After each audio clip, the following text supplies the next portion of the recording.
like invite us some speak a few words. Second years and some first years also all students, all second year students. Good afternoon.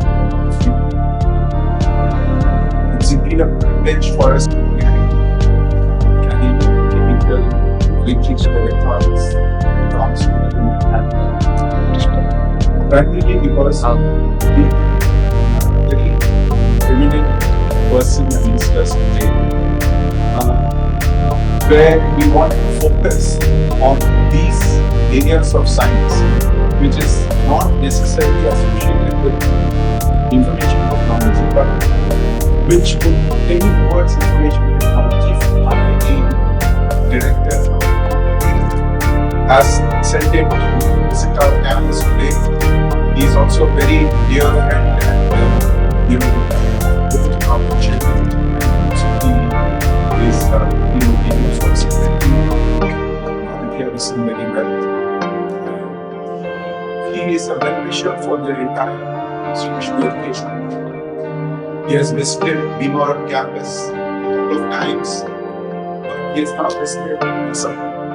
So it was a privilege for me today to have him visit us today and then witness and also try and address a few, because the topic itself is mindset required for core engineers to be industry ready. So that's the concept on which he is going to address today. But before that, I would like to introduce our director, Satyanarayan. He is the founder director, he is the founding director of IIT Tirupati. So it's about 548 acre campus. It's a combination where the state government has given and the center is given all of the facilities to build infrastructure.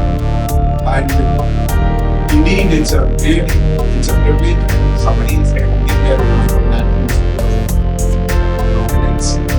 And while he has kind of spent a large amount of his time in IIT Madras, but as a founding director and as IIT Madras being an institution that is a mentoring institution for new IIT Tirupati, I think it's a win-win situation where IIT Tirupati is now coming on, because I had the privilege along with chairman to visit the campus when it was just beginning construction.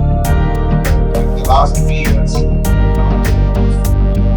buildings and facilities related to research, facilities related to accommodations, hospitals, faculty, everybody, they have come with the campus. And so, if you look at his background in the audio visual that you have just seen, he's a person in terms of construction management projects. So, it was very aptly, he had kind of envisioned a campus which is situated on a hillside. And it's a very pretty campus because when you see from the hilltop, you can see the entire campus ahead in terms of the different facilities that has been spread on that 548 acres. So he's also going to build a research park, which is about 19 acres in that campus. And he's trying to take it as a research park of eminence for the nation. So already IIT Madras has a very big research park, but I think he wants to take it to the next level. And the interesting thing is, the average age of his faculty is only 35.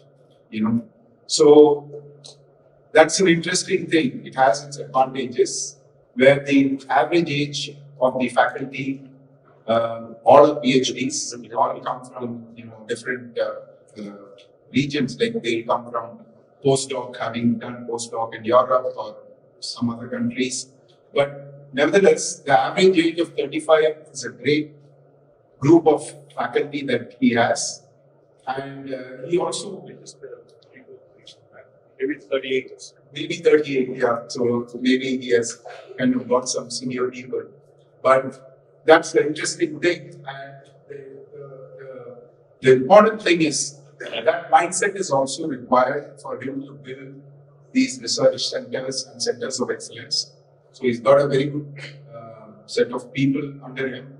So, sir, we would like you to kind of give your talk as a founding director. What would you envision for a private institution like us?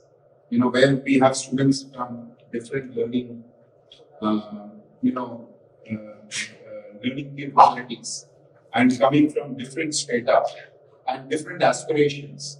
Unlike the IITs, where the IITs have a curated entrance test, where people of a particular caliber come, you have more uniformity and homogeneity in terms of students. But a private institution like us have students from multiple aspirations. So we would like you to talk about that mindset that we need to create. And the second year students here are, they have another 3 years ahead of them. And we would like them to be the beneficiary of what you envision should be something that you would love to talk to them about with your experience in so many years in the IIT. Thank you very much. Thank you, sir. Now, I would like to welcome Director Sir to speak few words. Mr. Ravindranath Gopal, Professor Dubey, Professor Shukla, and faculty from IIT, students. Really happy to be here. Been wanting to visit this campus for quite some time, and I happen to be coming into Hyderabad for some other purpose today. First of all, sorry for the delay. We had to change the program. I took the train, probably a flight, but this time I said that we had some late meetings and the train got delayed by 2.5 hours. So the program had to get shifted. One. The second thing is, I've been traveling 3 weeks in US and Canada continuously. I visited about 8 universities to do collaborations.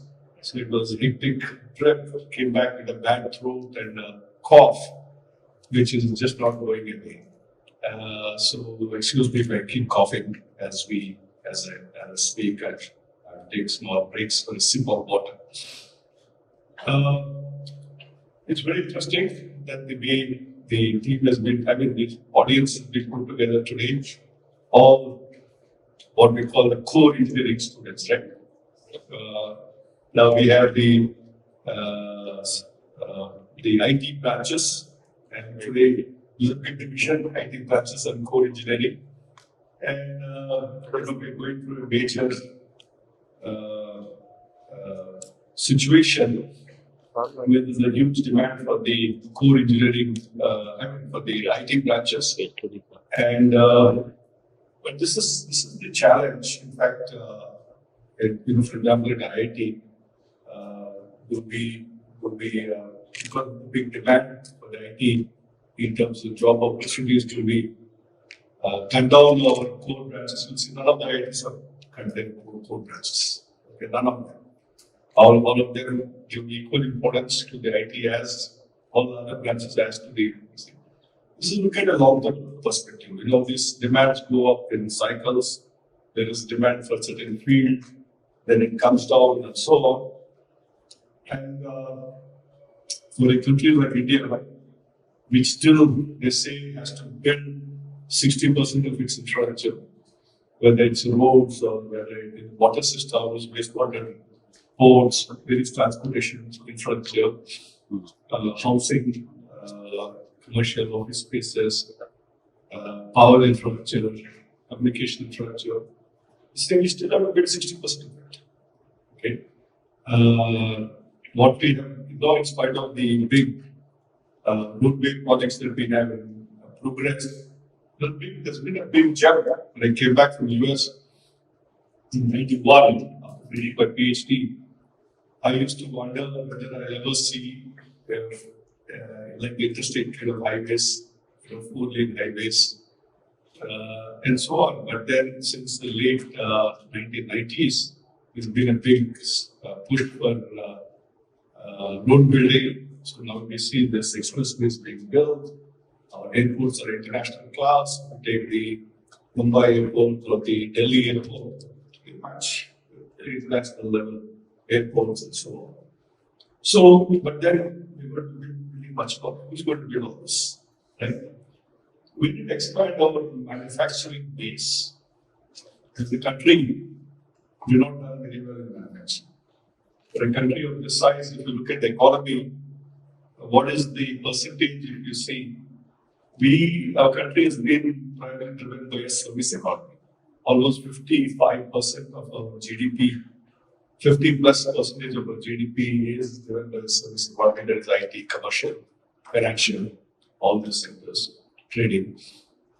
But and our agriculture, though it employs a huge amount of population, at least 40 plus percentage of the population somehow are dependent on agriculture. If you go to the advanced countries, you go to US, less than 2% is dependent on agriculture. The number of people involved in agriculture is less than 2%. But they produce much more than what we produce. So this is not sustainable in the long run. Now, coming to manufacturing, if you take, what is the manufacturing again accounts only for 16 or 17% of the GDP. Okay, and also in terms of the employment that it provides is less than 20%. Now, if there's going to be growth in employment, it has to come through manufacturing. Where will all this, as agriculture becomes more mechanized, which is no other option but to do it, given that the availability of labor and all that, if you talk to the farmer, his their biggest challenge is where do I get the people from to work on the farms. So, we have to grow in manufacturing. Okay, and we have a huge opportunity to become a big manufacturing base. China has been the world's manufacturing center for the last 20 years, last 3 decades. It become the main thing. And the geopolitical situation across the world, a lot of conflict is happening between the US, China, some of the European countries, and China, and so on. And many of them are very worried about being too dependent on China for the manufacturing. So they want to move their manufacturing out of China and move to countries like India. But we have not been able to attract, we have not been able to grab this opportunity. Some of them have moved. For example, Apple is increasing its production base in India. I think the Indian production base for Apple was 2% of their total volume earlier. They're trying to get almost 16-17% of their production into India now. And similarly, others. But both countries have got Vietnam and India. What's the size of Vietnam and what is Vietnam size will not be as big as Andhra Pradesh or Tamil Nadu at the most. But both countries have gone there to India. So, but there's a lot of initiatives being happening by the government. Also, the call of our Honorable Prime Minister for Atmanirbhar Bharat, where he is trying to get more and more manufacturing done in India. For example, the defense sector is importing most of its equipment, and he has made a call that 70 to 80% of the manufacturing has to happen in India for the defense sector. And also, we have to become a big exporter of defense equipment and so on. So suddenly, with all the big companies getting into defense, whether it is the Godrej or TVS or L&T, right? Of course, Adani number is anyway into everything that happens in the country, and so on. So all Baba Kalyan Group, everyone is getting into the defense sector. So there's an increase in defense production that's going to happen. So there's going to be a lot more opportunities. And who is going to run this factories? Who is going to do the design? Who is going to do the actual running of these factories and so on? So, and then comes the semiconductor industry. The world has been dependent mostly with China and Taiwan and a few countries for the semiconductor base. But now there is a big act, there's an act that Biden has brought out, CHIP, it's called the CHIP Act. where he's said that a lot of the semiconductor industries move back to US. And the biggest challenge they're facing now is where are the people who can first of all build the factories, the construction workforce who has the knowledge and the capability and the availability to build these factories for the chip. Because this requires special life. Then where are the people who run these factories?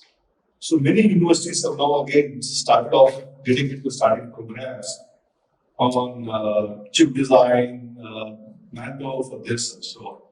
India also has a big initiative going on this semiconductor industry. So there's going to be a lot more opportunities coming there. Now, other day I was talking to Sir Rob at Georgia Tech. He's a professor at Georgia Tech, their chair professor, formerly with IBM. And he's got a big center on electronic packaging at Georgia Tech. And he was telling me, in an electronic chip company, 80% of the jobs are non-electrical. They're mostly chemical engineers, material science, mechanical. 80% of the job in the chip companies, right? In the manufacturing companies are electronics or non-electrical. When I say electronics, electrical, for example, in IITs, we have only electrical.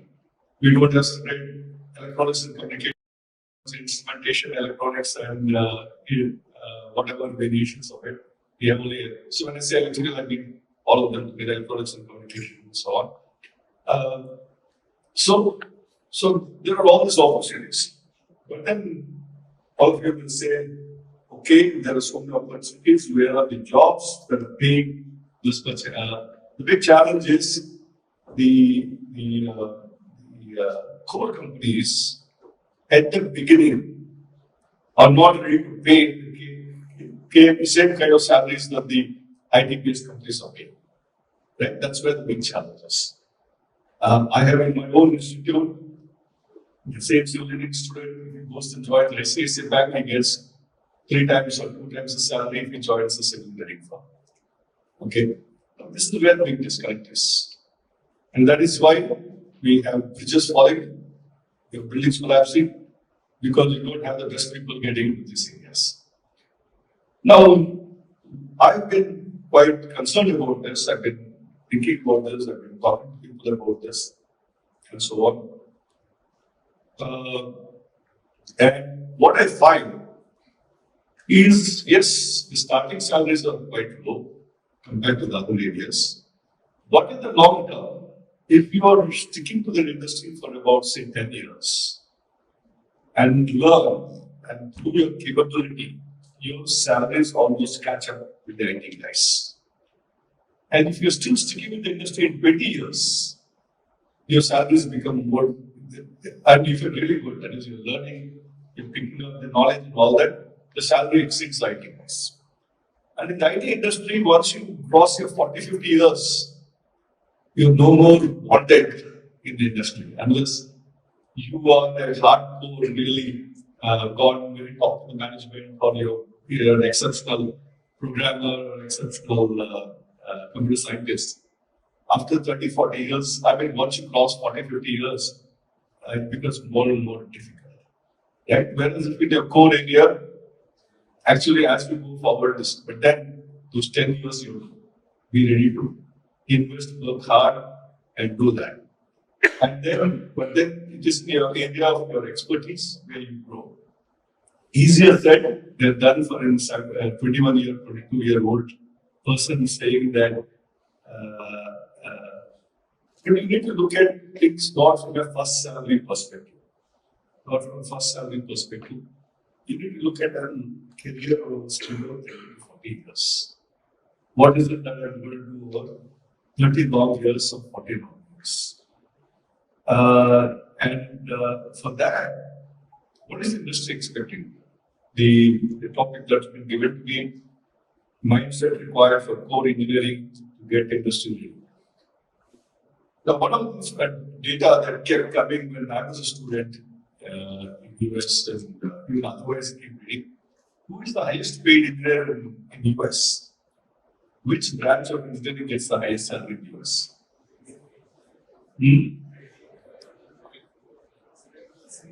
Chemical engineer.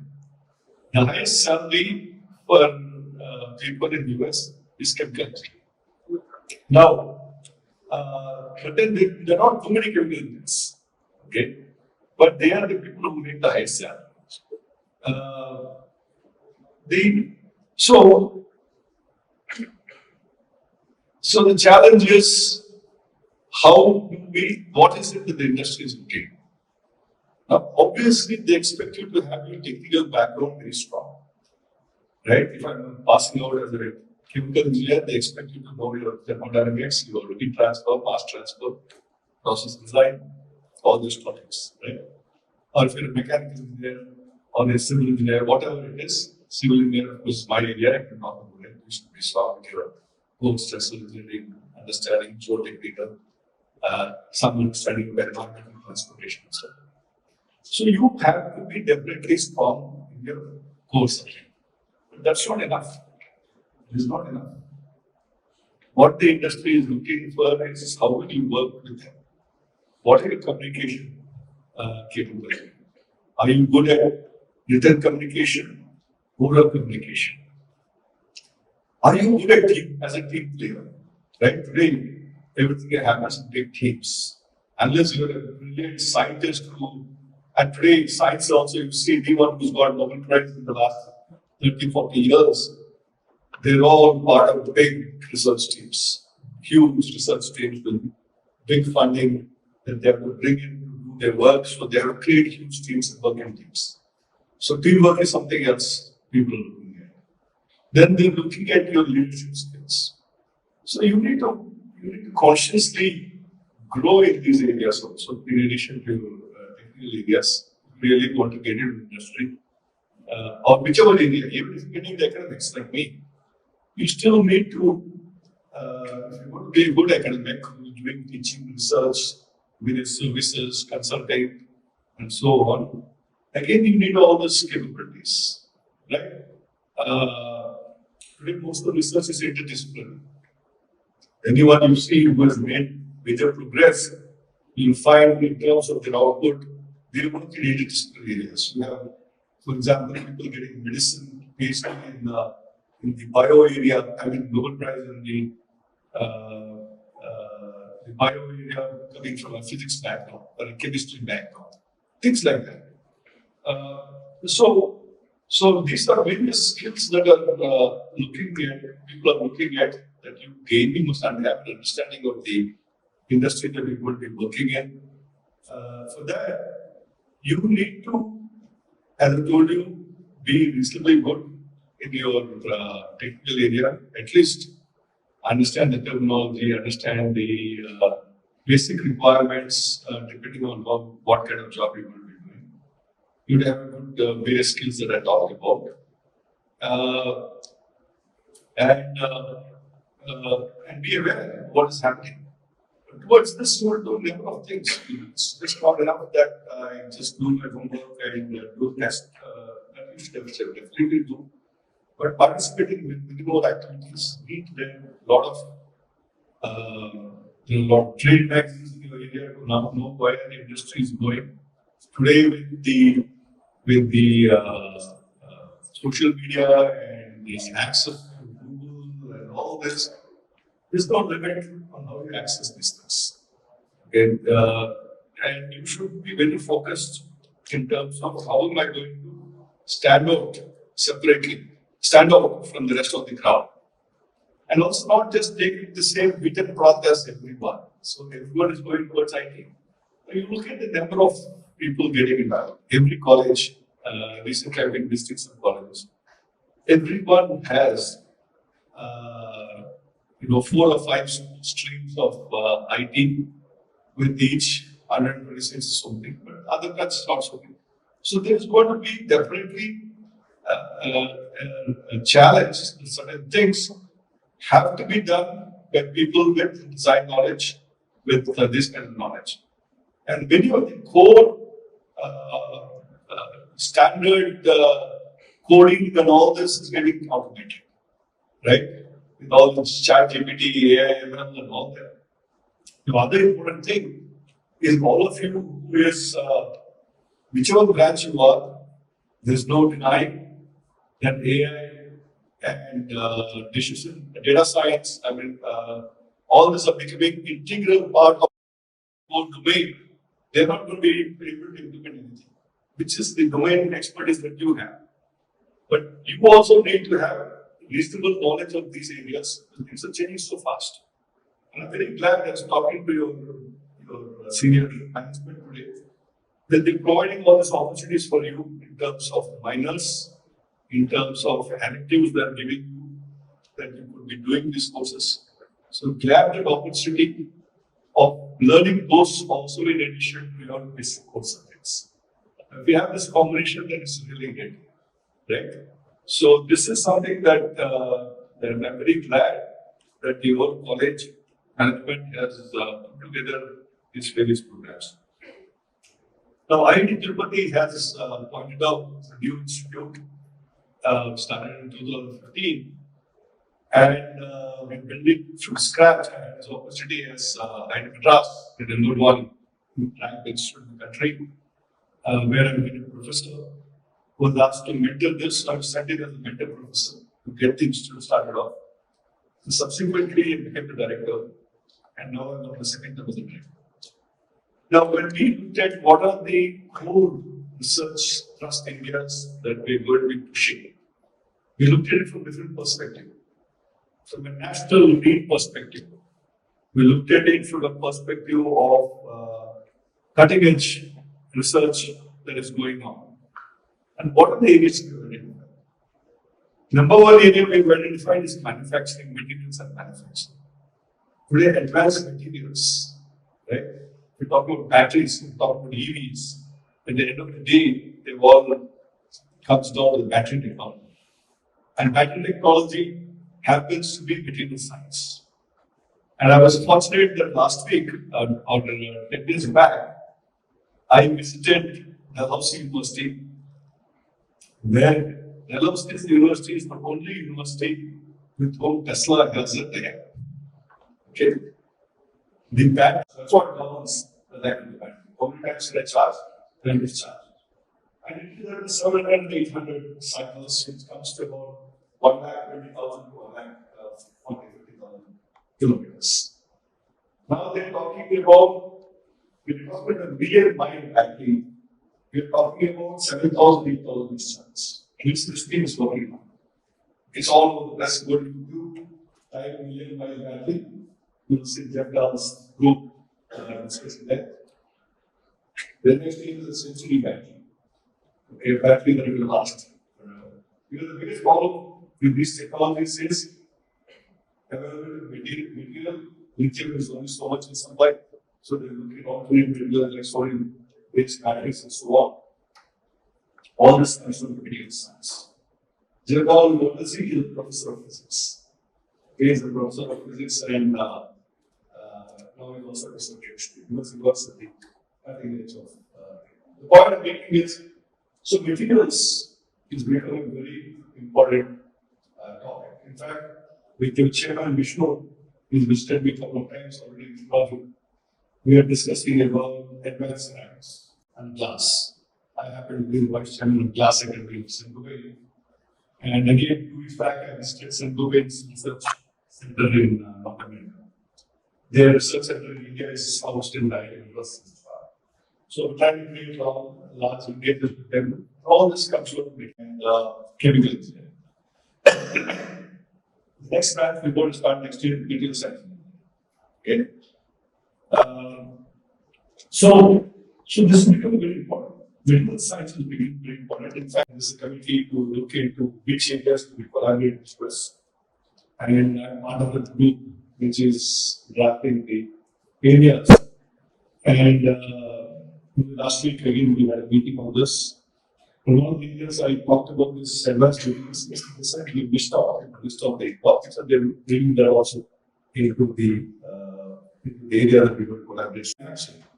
Manufacturing is, as I told you, extremely important from creating employment, from the opportunity that we have, and given the current geopolitical situation, we have a strong opportunity of becoming the world's and maybe we will not be able to reach the level of China, but still the opportunity is so much. So that's why we felt from a national need perspective and so on, now we're seeing it's a big role. Okay, why Wipro? How people think of Wipro as a software company? Wipro is actually a strong manufacturing company also. And high level precision. Lights, they make lights, they make precision equipment. And they're one of the biggest IoT, Internet of Things implementation company in the country. Next week, they acquired this company called Wipro Pari. So next Thursday, we visit Wipro Pari's facilities in Pune to see their work. Yes. Yeah. So their MD is coming down, so I'm going to be in Pune to take care of because we're building a strong relationship with them. So I'm just telling you all this thing because not that everyone is going to get into this. The second area we've identified is which is the second largest manufacturing company in the country. Amarnath is setting up a 10 crore lithium-ion facility here in Telangana, right? Because the state government there has not been very enthusiastic about this company growing there. So anyway, one state's this year, other states gain. Let's not get into all that. So storage, battery, and that's one of the reasons I went and visited Jeff Dawes' lab and so on.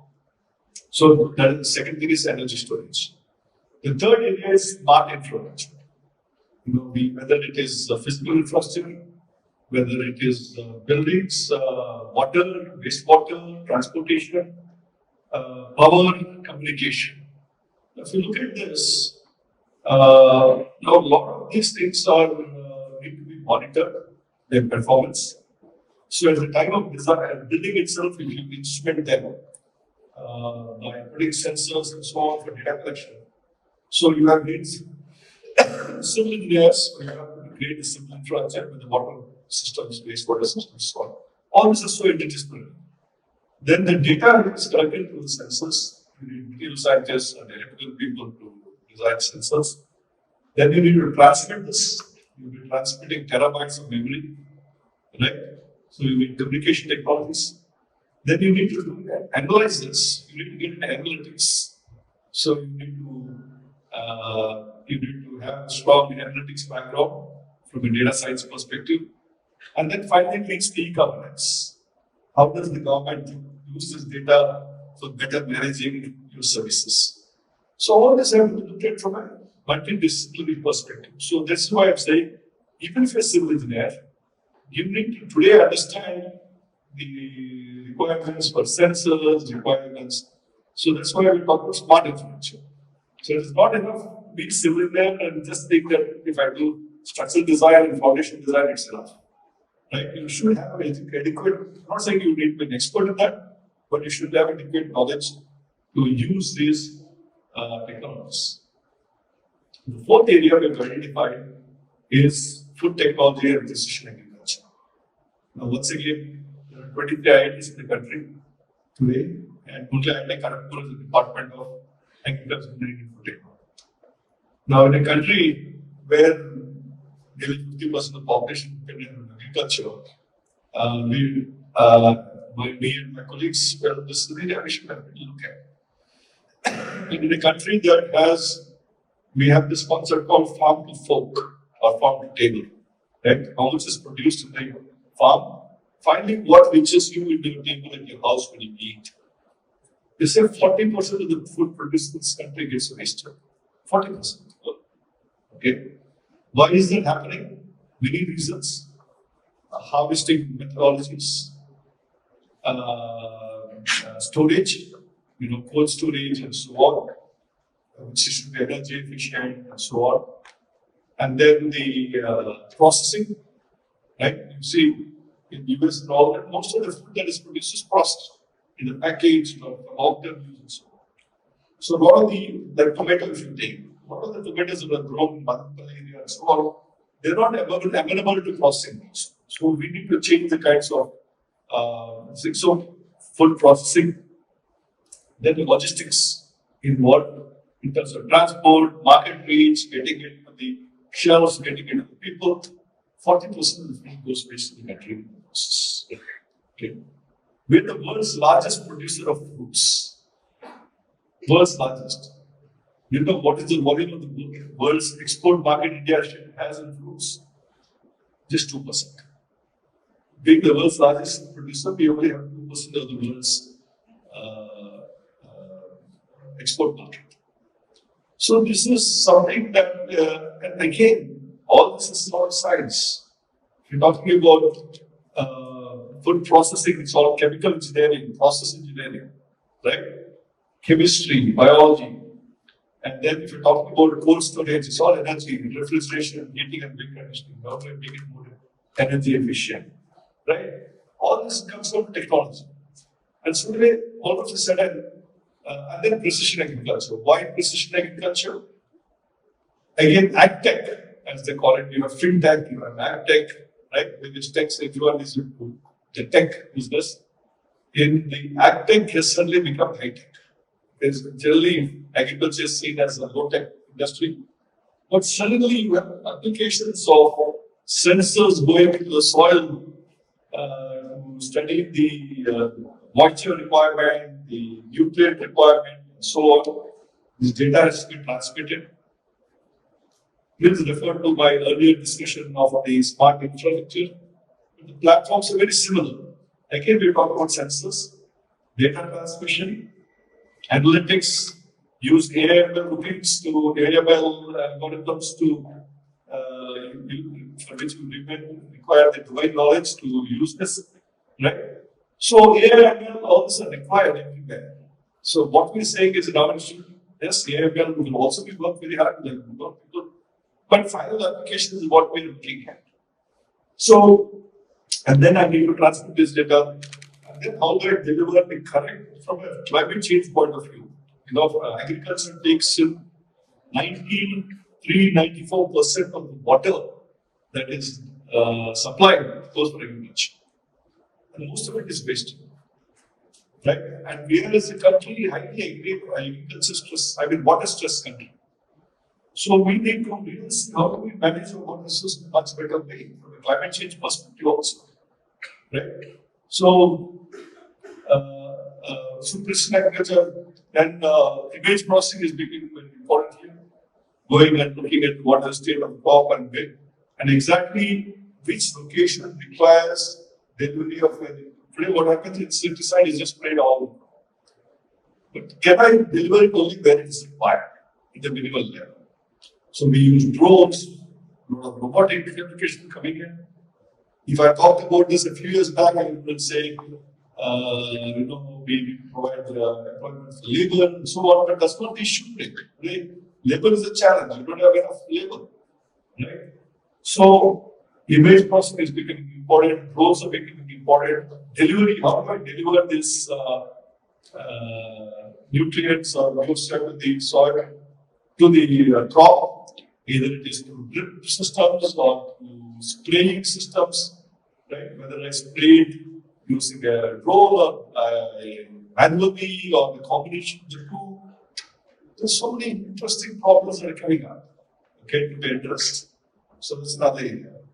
Next area we have identified is positioning and precision technologies. This is, again, it relates to the precision agriculture. We have things like GPS, remote sensing, how do we make them more accurate, tracking systems, it comes from atomic clocks and so on. So I have colleagues in physics who work on atomic clocks. Timing becomes very important, whether it's for financial transactions or keeping track of things. So we have physics people working in this, we have civil engineers working in it, we have electrical people working in this domain, right? So positioning, and so we have a technology innovation hub on positioning and precision technologies. This national mission and interdisciplinary cyber physical systems, where they've set up 25 technology innovation hubs across various institutions in the country. And we were lucky to be one of the TIHS 100 crores initiative over 5 years, where we're going to be creating a lot of startups in this particular domain. I'll come to the topic of startups soon. So that's another area. And the last area is the area of AMO, sciences and technologies, and quantum technologies. Okay. Now again, quantum technologies is at AMO is atomic, molecular, and optical sciences and technologies. Now, whether you talk about fiber optics, whether you talk about a lot of the new processes and all that come down to AMO sciences. So we have a strong team between us and IIT, Tirupati, which is just next door on campus. We're working on these areas. I'm just telling you all this so that you understand that many of this is a very interdisciplinary. And you should, there are so many opportunities that you could be working on. So that's another area we've identified. And there's a national quantum mission that was announced 2 months back. They're spending about 6,000 crores, Government of India. They're setting up four verticals, sorry, in the national quantum mission. On quantum computing, quantum communications, quantum materials, and then quantum sensing and related topics. Okay. So again, it's a 6,000 crore initiative. Because the future, computing and all this going in the direction of quantum communication, everything is being built on the quantum background. So that's what we identified our thrust areas. If you look at all this, are highly interdisciplinary and so on. Now, the other big thing that's happening, when I was a student at IIT, graduated in 1984, 70% of the students went abroad immediately. 70%. Okay. Immediately they went abroad for a master's in some university in US mostly. But today it's down to 10%. Okay, number of students going abroad. Everyone still thinks all the IIT students are going abroad.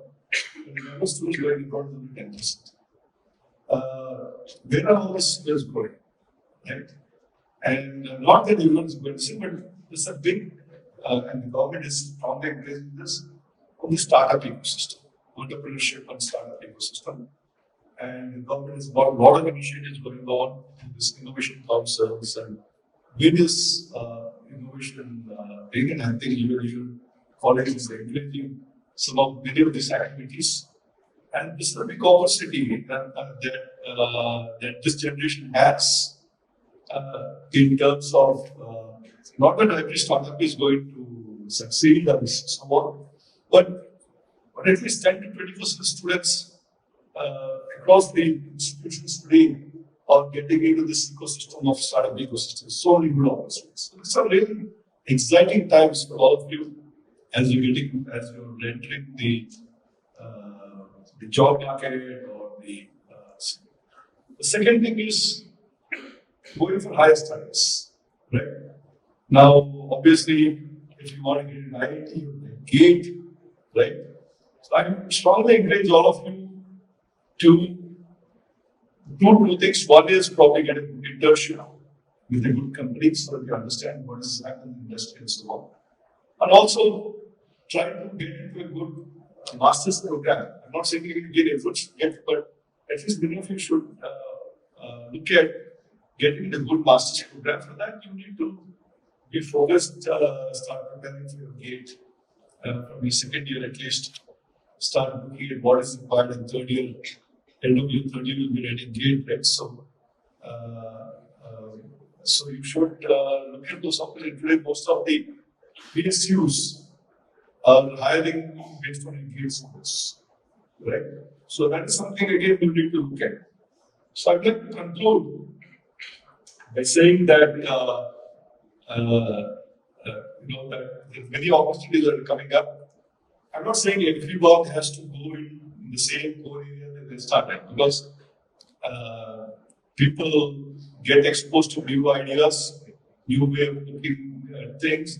They go and study certain economics, and they can course this. I'm very interested. I don't see the problem with students getting excited about economics. We started off with mechanical engineering and wanting to go to economics. I think they should also be doing that. Okay. But what I'm saying is, look at your opportunities in the long term, not just short term. Immediately, I know there's a lot of societal pressure, parental pressure, that you should go get this job, get this type of jobs, and so on. But I'm also starting to talk to the industry, really saying that the core sector needs to also wake up and do more aggressive in terms of the way they do hiring, in terms of salaries they offer, and so on. So with that, I'm concluding wishing you all the very best in your future. And thank you very much for the opportunity to do that. Thank you.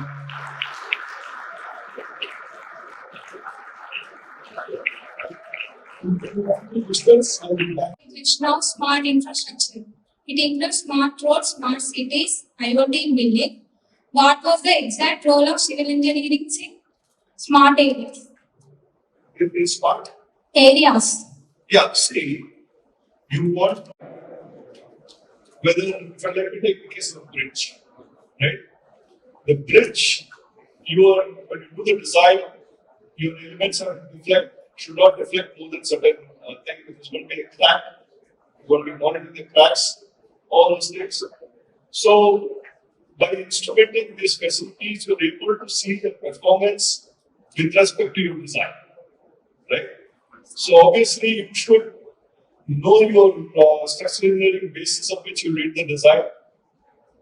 Any structure cracks, so it's only the amount of cracking that whether it is in micrometers or in millimeters, right?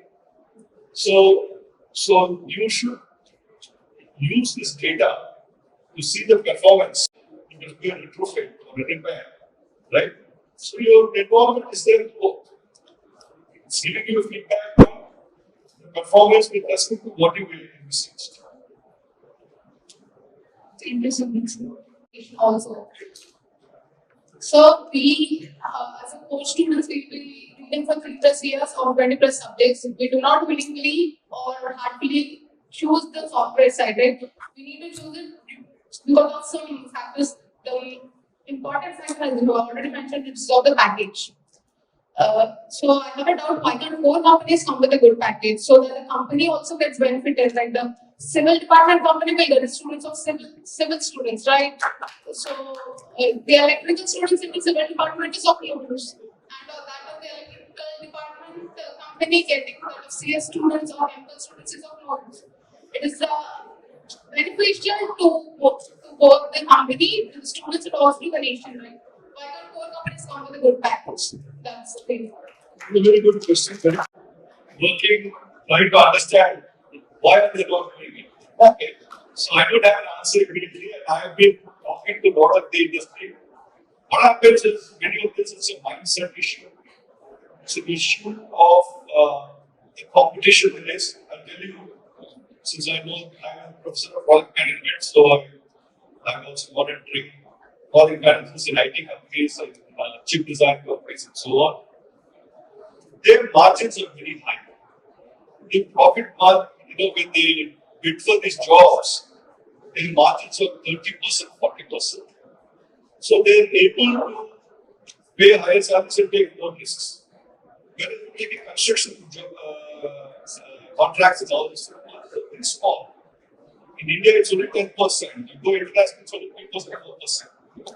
So the competition is so high that they're not willing to take the risk of increasing the salary a little bit more. There's a big mindset problem that we have. Unless we tie this to productivity and outcome. I was at Texas A&M University last month, okay, 3 weeks back. And 9 of my students are doing masters or PhD there. So I hosted a dinner for them. Okay, when I was there, my alumni at Texas A&M. Out of 9, I think 2 of them were computer science people, and 2 of them were civil, and then mechanical and electrical. All the civil students had jobs. They said they have more than one of us. All the IT computer science guys, they didn't have jobs. Some of them got jobs and they got withdrawn. I'm talking about the US. Okay.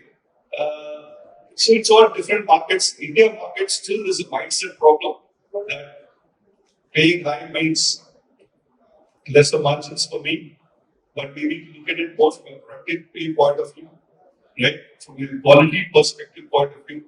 So there's a need for a big shift in the mindset. There's a big challenge. I don't have any answer. I'm also trying to understand this. I'm also a student in this topic that I'm trying to really get to the bottom. And I'm talking to a lot of the HR people in the industry and so on. How can we bring about this change? So I was going through your profile, CNT based management as one of your expertise, and you've written many papers on that. Can you say light on that exactly? What exactly that is? So, okay, good question. Any place in India you go, you see the roadside, you see this place like we call it Malba in some places and so on. Right? Next time you go on the roads, you should look at it. There's so much people just demolish stuff and throw it. Now there's a big challenge, an environmental challenge. You know, when we build buildings, we use aggregate, post-aggregate, which is you crush granite and similar stone, you break mountains, you quarry, you destroy the environment. Then you use sand, right? Sand, again you quarry towards the sand, and again there's a huge environmental damage. And all of us know the problems with sand. Those of you reading papers regularly, they talk about the sand mafia, how there are few people, even the government, politicians are hand involved in the sand mafia. Right? And suddenly there was also the environment regulation saying you cannot be borrowing for the sand because it's costed. And suddenly you say, find this cost of sand doubling or tripling, or not available at all. So now we talk about manufacturing sand. So what we're talking about is can't be recycled some of these things. When I demolish these buildings, whether it is concrete structures or masonry structures, can I reuse it? So the number of technologies, right? There are a number of challenges. The energy that goes into, because we're looking at it from an embodied energy perspective and so on. So can I reuse it? So which means at demolition stage itself, I should think about how do I demolish. I will demolish my concrete separately, I can demolish my masonry separately. If I mix up everything, then the reuse becomes very difficult. So there are a lot of issues involved. So can I retrieve the aggregate? You know, the people call them jelly, various technology, blue metal, and so on. Can I retrieve it and reuse it? Now it's again a material challenge. I have the floats aggregate, and you have water, there is cement and water that floats that. Now I have to strip that whole thing out if I have to reuse it. Right? So we have done a lot of work on this. Initially, the code did not permit use of these recycled aggregates. We got the code changed, saying for non-structural work, 100% recycled aggregates can be used. For structural work, up to 20% of the aggregate can be recycled. So I've had these students look at the embodied energy perspectives of these things and so on. Good afternoon, sir. Myself, Satyanarayan Civil. So I have a question in construction management. Like, as they are using several industrial-based fly ash, slag, and also they are using this rice as ash, etc. So, as we are using these byproducts as our course construction management, as it is economical or not? Okay, first of all, I'm very impressed. So I'm doing like this, the secondary students are actually talking that level of, material utilization and so on. Just to clarify on your thing, what you're talking about is construction materials research. Okay, construction management involves other topics like how do you plan a project, it's more related to contracts, planning of projects, monitoring projects, all that comes in the construction management. The topic you're talking about comes in the construction materials. So I belong in IIT class, I got on the building technology and construction management. So my colleagues in the building technology part, construction materials department, used to work on this, all these topics that you're talking about. And we have another group of construction management faculty who work on various automation and robotics in construction. All these kinds of aspects. My students used to work on various topics related to contracts and project delivery and C&D waste utilization and so on. Where my materials colleagues work on the C&D materials the same. I look at the reason why the C&D waste not happening. There are many institutional aspects as to why people are going to adopt it and not reducing it. What is the policy of the government? What is the economics involved to make it happen? That's what I'm looking for in construction management. Okay. So there's a lot of work going on use of waste material as per second goes back to circular economy, right? How do we use fly ash? Replace part of the cement with fly ash. A lot of work has been happening.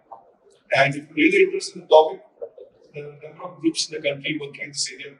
The biggest group is at Madras, the materials area. IIT Delhi has a very big group. Many other IITs also working in this country. Fly ash comes from different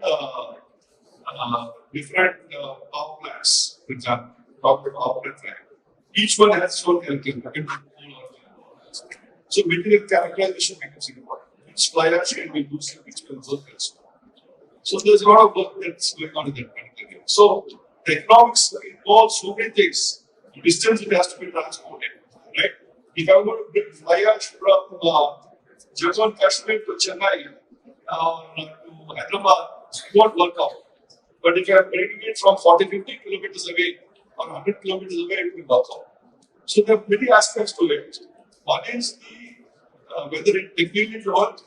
Yes, what is the scope or what are the career opportunities for electrical engineers in manufacturing and civil engineering? Okay, so definitely today a lot of things are IoT based, right? IoT involves sensors, data transmission, all these things, communication that goes with it. So electrical engineers have a role to play in all these kinds of industries also. Maybe in civil engineering directly, their role will be limited, but if you're setting up a power plant or you're setting up an large manufacturing facility which has a lot of instrumentation that goes with it, you need electrical engineers, right? In IIT Madras, we have this L&T sponsored program called the Building and Scholarship Program. I request Vice President, Vice Chairman, Directors.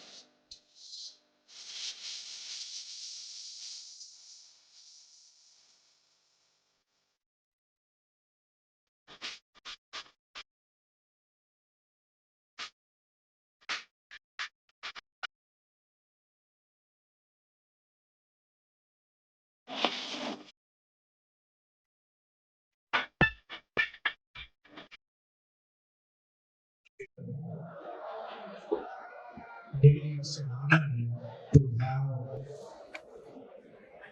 Professor K. Satyanarayan in our campus. Actually, it's our wish and dream to have him in our campus since long. We were trying actually, but today it's impossible. Actually, sir used to want to stay for the whole day, but the program we made it short. But definitely, today's interaction with our students of all the core engineering branches, sir opened the thought, which is of our chairman's vision also.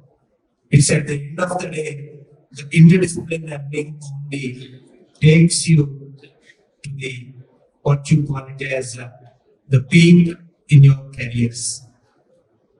With that motto only, this institution is working in spite of the where the demand is there for the computer science allied branches.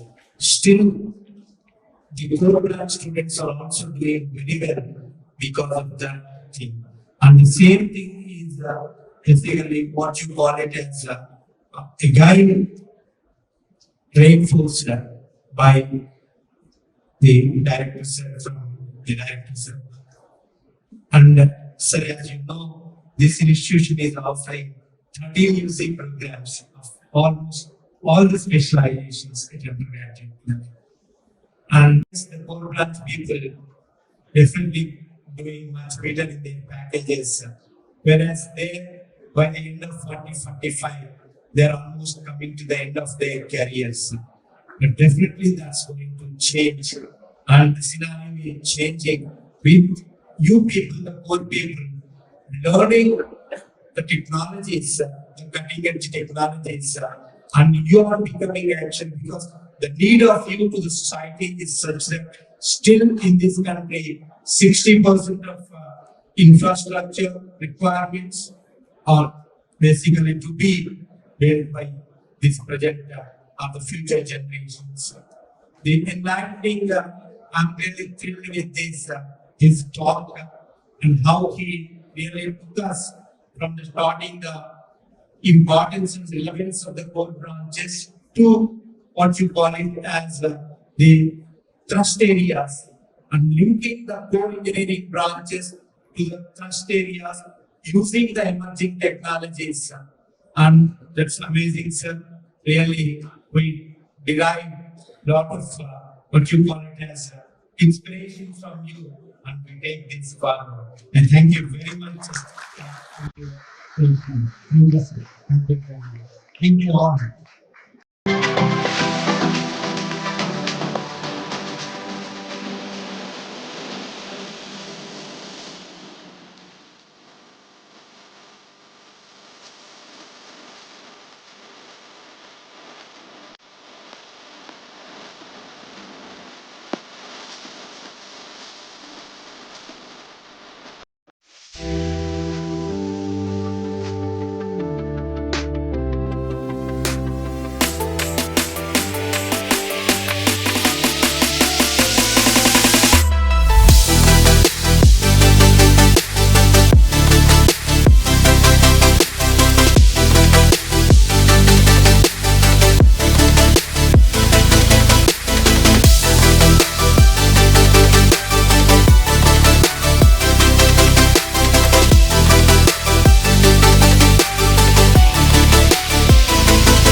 And Anil Prabhakar from Electrical Department.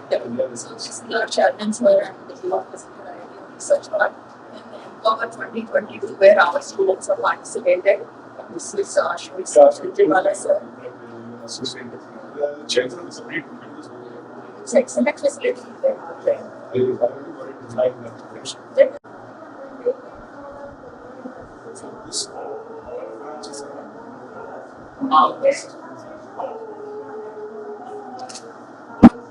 to take it to the next level, the products. And this is Rehabilitation Engineering Society of North America. It's the highest professional society in assistive technology, where our institute is a member for the past 3 years. And our students in 2021, they won the student design challenge. They got the first prize. So it's an interdisciplinary prize.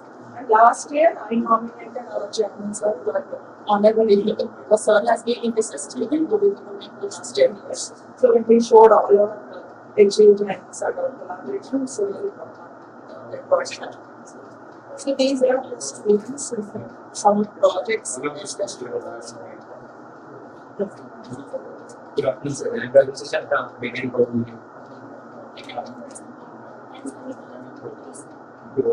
So basically, this is a company institution. So not only very eager, but the visually inventive, they are able to reinterpret. So this will be to read that to basically for solving they remain their smaller size because the other books automatically in this society so that they can scan the film. So we participated in a sport research conducted at IIT with the solutions. So we constantly also.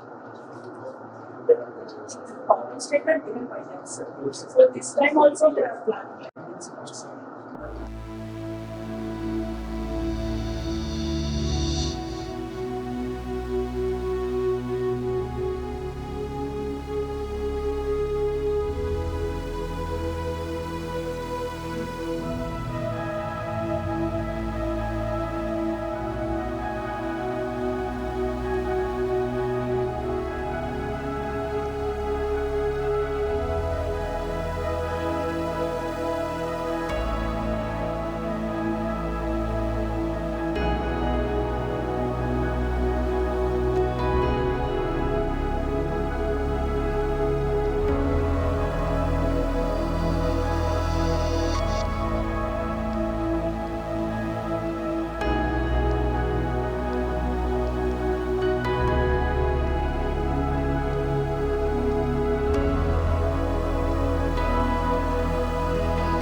So actually, it's doing also industry related purpose. So every filament deposit and body. So any filament up to 1.75 mm diameter and melting point up to 3000 degrees Celsius, we can make the package. So many program making for those things we are using this thing. So we have also made yes for this question. And we have the dual of it. So some of the material about testing that how much strength it is standing. Yeah. Accordingly, we will mention the strength and we will go for such paper. Okay. Same industry is very different, sir. Yeah. And here the bed is low. The largest will know, sir. Right. Yeah. And even we can go up to So maximum 200 by 120 mm. That much the working table system. So if you like, really we can do this. Simply making is possible. Repair is not possible. So any kind of complicated track with also we can make this. we are making complete electronics here, sir. Doing all this solvent, fixing and refined lens. And even we are purchasing this UV tape, exposure tape glasses for masking the circuit. And we make complete electronics layer of it. Okay. We can do anything, sir. We can do whatever the very God, whatever, how even even we tried your photo on this. It came nice, but we are not painted that one, sir. Maybe next time we will forget that one, sir.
नमन अधिनायक जय हे भारत भाग्य विधाता।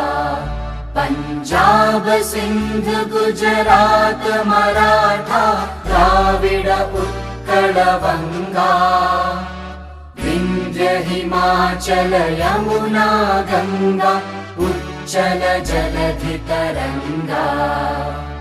तव शुभ नामे जागे तव शुभ आशीष मांगे।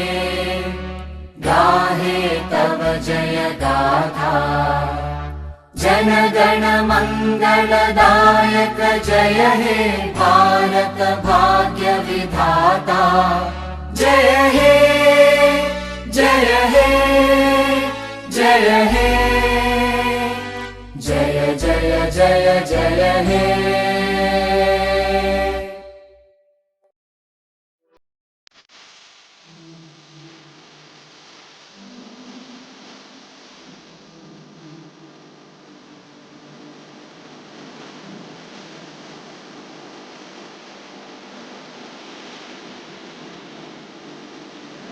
Like, share and subscribe. Hit the bell icon for more updates.